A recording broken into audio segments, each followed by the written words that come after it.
Hello there my fellow holiday viewers and welcome to another video. Today I have something different planned for you. Normally in my real life videos I take you into nature, but today it's going to be a mix of geography and history lesson, entrepreneurial spirit and culinary experience. Currently I'm on my way to a small but special place called Trojane, which has been an important landmark since the time of ancient Roman Empire.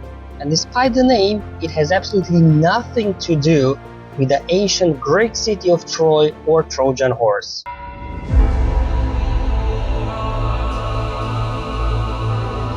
Perched on top of a hill about halfway along the route that once connected the Roman settlements of Emona, today's city of Ljubljana, which is the capital of Slovenia, and Celeia, today's city of Celje, my very own hometown. Trojane was the perfect place for the Romans to build a crucial way station, military post and marketplace, so they surrounded the town with a defensive wall and called it a trans. Now this is where the name Trojane supposedly derived from. A Trojane, I guess? Now a fun fact for my French audience. It turns out that Trojane once made headlines all the way in Paris during the reign of Napoleon. It served as the main customs station, positioned close to the border with the Austrian Empire. It was here that a group of bandits attacked Napoleon's soldiers and killed 5. In 2009, to commemorate 200 years since this unfortunate event, this obelisk right here was erected with the French ambassador in attendance.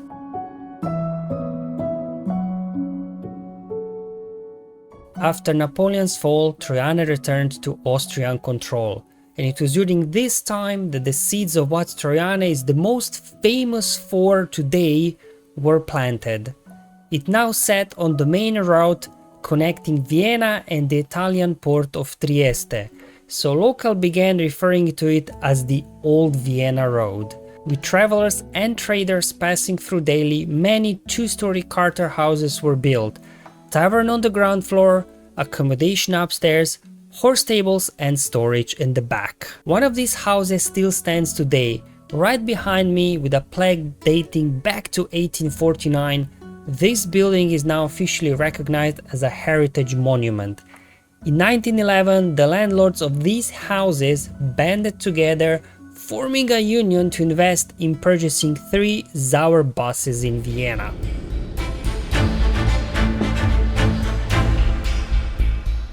The buses started operating in 1913, connecting Ljubljana and Celje. One bus departed from Ljubljana, the other from Celje, and both met in Trojane for a refreshment break. Why the third bus? It served as a backup in case one of the other 2 broke down. Back then it was just a gravel road and the trip took a full 3 hours one way.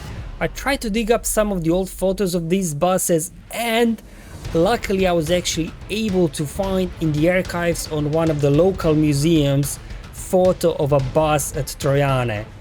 Just look at it, how it looks like, so you can imagine just how uncomfortable that journey must have been. A break at the midway point was just not welcome. It was essential. Which leads us to the year 1961, when the Trojane Doughnut was born. Slovenia was then a republic within Yugoslavia, and during the 1960s, tourism and transport were on the rise. Trojane is still perfectly placed as it has been since the ancient times, started expanding its accommodation options and opened a restaurant.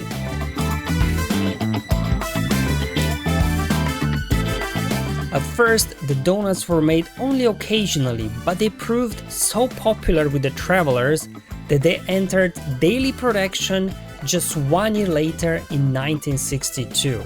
The originals were filled with apricot jam, but today you can choose blueberry, chocolate, or if you're feeling adventurous, vanilla custard topped with chocolate.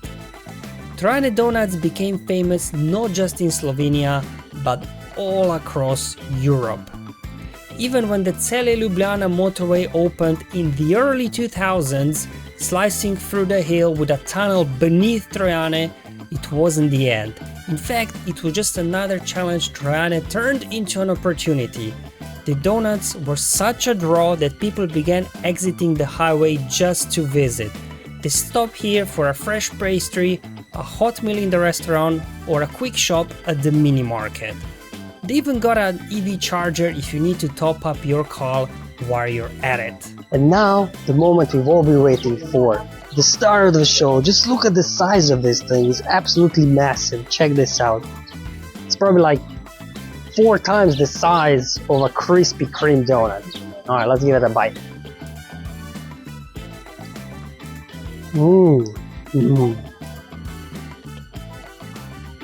Now that's what I call a donut.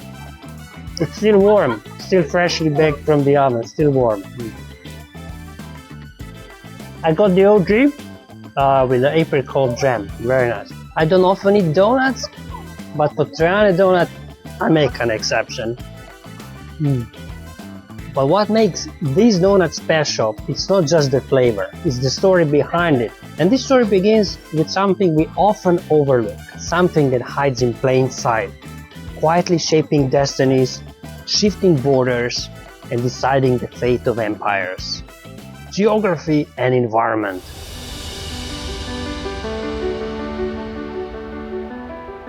From Roman legions to modern highways, Trojane has lived in the path of these invisible forces, and yet it endured, not by resisting change, but by adapting to it.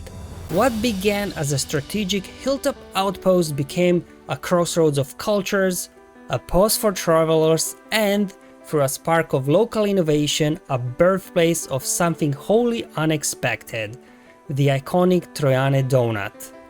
It's a testament that even when roads change and tunnels are carved deep beneath our feet, the essence of a place can still rise to meet us, warm, resilient, and just sweet enough to become unforgettable, or in this case, irresistible.